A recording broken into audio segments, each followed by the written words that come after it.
Hey everyone, today we're gonna talk about ABG, that is atrial blood gas, the most hyped topic in medical schools or nursing schools. ABG, atrial blood gas. So we're gonna start from the basic concepts. First is pH,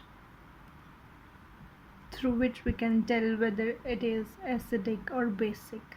So the normal range of pH of blood is 7.35 to 7.45. The ranges below 7.35 are acidic, while above 7.45 are basic or alkalosis.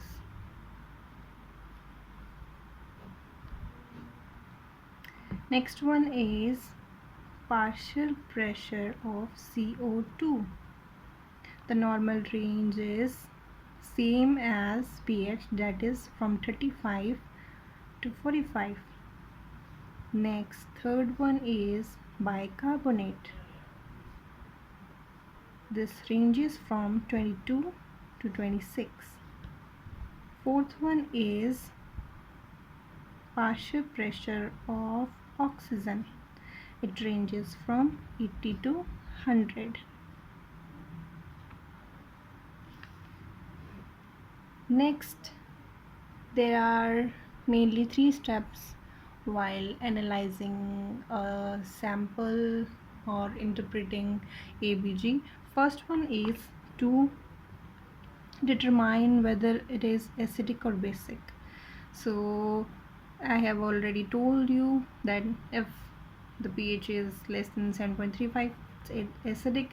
If the pH is more than 7.35, it's alkalosis. So pH, first step is to determine whether it is acidic or basic. Second step,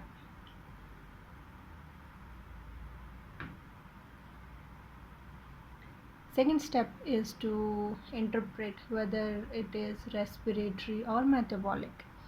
So let me tell you, the bicarbonate is related to kidney, okay, while the CO2 related to lungs, which means respiratory. Clear? So we will assume that the metabolic things came from if the bicarbonate level is not within its range. That means the bicarbonate level either it is less than 22 or more than 26, which means it is metabolic.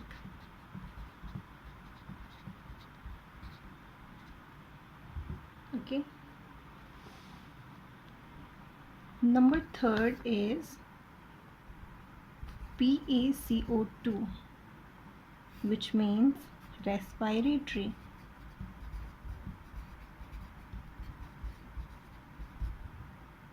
So if the value of PaCO2 in your readings is not in its range, which means it is respiratory, either it is less than 35 or more than 45.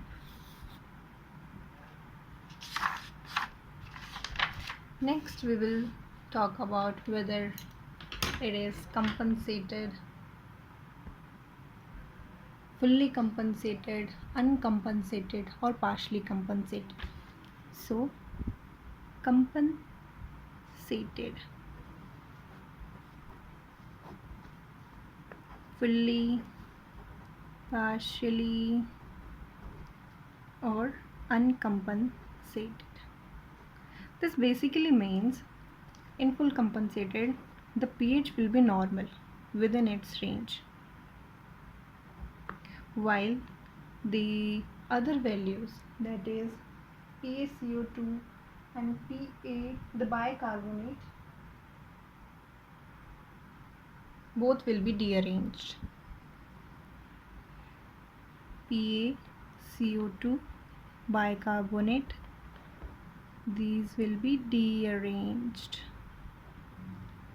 Second is partially, means the body is trying to compensate, but it has not reached that level that it is fully compensated. It is trying to compensate, which means the pH value will be dearranged because it's still trying, while the PaCO2 bicarbonate will also be dearranged. This is partially because body is still trying to manage or to compensate the values.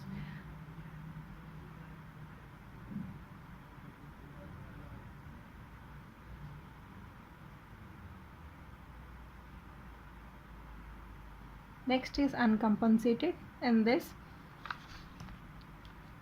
the pH is deranged and PaCO2 and bicarbonate, either of them will be dearranged, not both of them, either of them will be dearranged, only one. Next we have some examples to let you know whether you have learned this or not. First one is pH is 7.2. So we have learned the normal value of pH is from 7.35 to 7.45, which means it is less than 7.35. It is acidic. Got it? Next is PaCO2. PaCO2 values are from 35 to 45, which means it is higher. Okay, it is higher than the normal value. Next we will see bicarbonate, which is 22. The normal range is from 22 to 26. It is within its range. Okay, so now the pH is abnormal, partial pressure of CO2 is abnormal, while the bicarbonate is in with its normal limit. So what have we learned?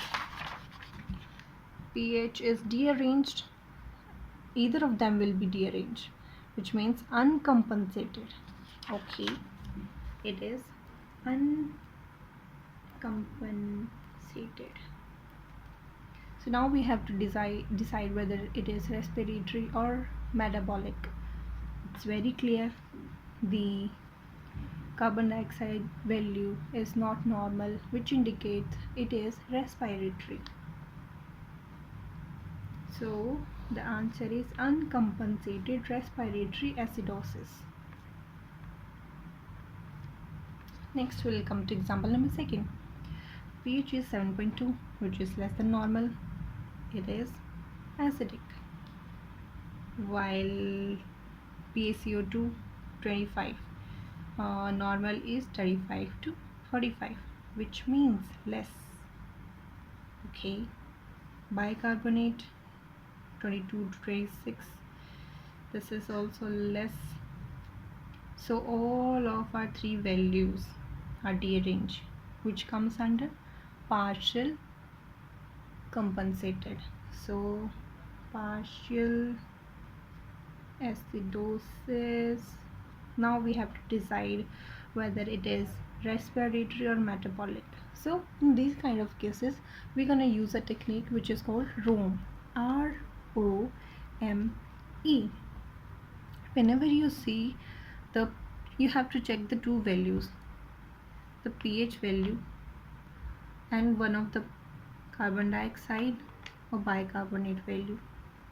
If in case of respiratory, if it is respiratory, the pH and the CO2 value will be opposite.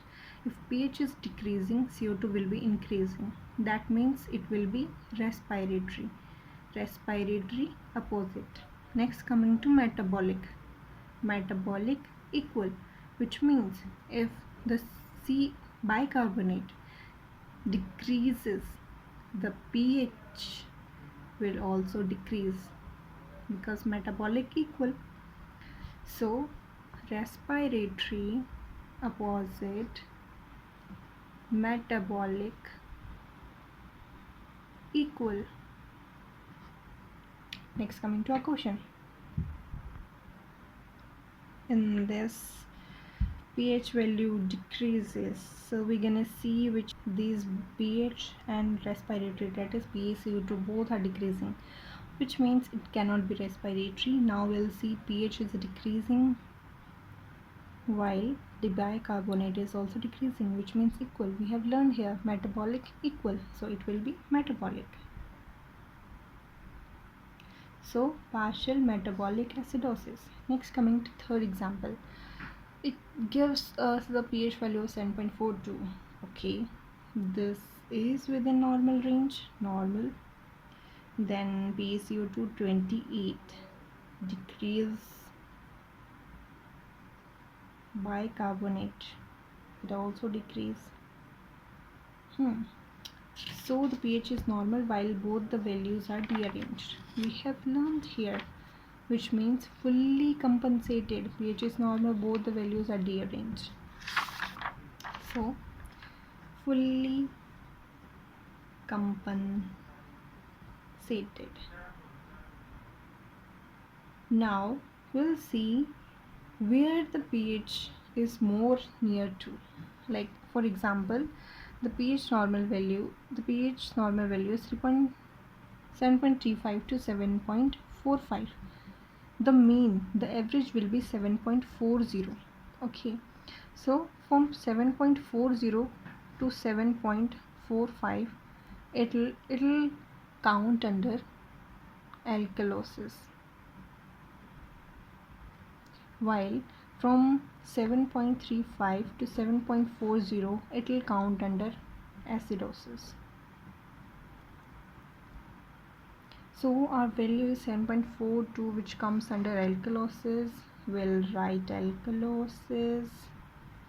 Now we have to decide whether it is metabolic or acidosis. So we're gonna use Rome. Okay, so we will take this as pH is increasing. Okay, the CO2 is decreasing, which means opposite, so it will be respiratory. So it will be fully compensated respiratory alkalosis. That's all about ABG, atrial blood gas. It is a very simple topic. If you know about the normal ranges of pH, PaCO2, bicarbonate and PaO2. PaO2 is not very in use in these kind of problems, but with PaO2 we'll decide whether the body is hypoxic, we need to oxygenate the patient or not. That's why we have PaO2 values. And now coming to the procedure, how it is done. So before doing the procedure of ABG, we do Allen's test, which means we will suppose this is chest of a patient, and here it is radial artery, here it is ulnar artery. With both our hands we will compress the radial and ulnar simultaneously, and then this is known as Allen's test, where we check the patency of the radial and the ulnar artery. So this will show us whether we can perform our test, we can perform the ABG, we can withdraw the ABG from the patient or not, because we don't want the patient to die because of our negligence. So we wanna confirm the patient is in healthy condition, the patient's arteries are fine, so we can withdraw blood from them. We will compress here with our both hands and then we will release, and if the blood flows to the hand like immediately within 3 seconds, 2 to 3 seconds, this indicates the patient has normal radial or ulnar patency. But if the patient doesn't have, if the patient delays more than 3 seconds, which means we can't take the blood from this patient. So that's all for today. We have learned about atrial blood gas, how to take the sample and how to interpret the values. It's a very simple topic. So in my next coming video, if you want me to take classes on a topic, you can let me know in the comment section. And if you want this video in Hindi, you can also tell me. Thank you.